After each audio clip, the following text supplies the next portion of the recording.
நான் வந்து பாம்புனால பிரச்சனை சந்திக்கிறது இது ஃபஸ்ட் டைம் கிடையாது, நிறைய டைம்.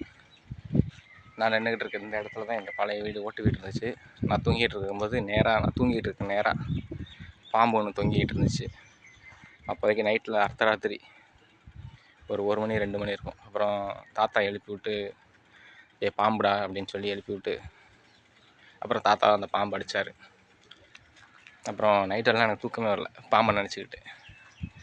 அப்புறம் என் தாத்தாவோட போய்ட்டு திண்ணையில் படுத்துக்கிட்டேன், தூக்கமே வரல அதே நினச்சிக்கிட்டு.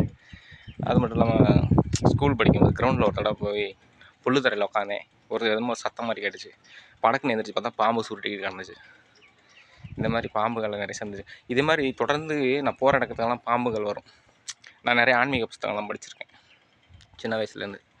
ஒரு டைம் சில ஆன்மீக சந்திக்கும் போது ஒருத்தரை பார்த்து கேட்டேன், நான் போகிற இடத்துக்கெல்லாம் அந்த மாதிரி பாம்புகள் அடிக்கடி பார்க்குறேன் அப்படின்னு சொல்லி. அது ஆபத்து வருவதற்கான அறிகுறி அப்படின்னு சொன்னார். சரி பார்த்துக்கலாம்.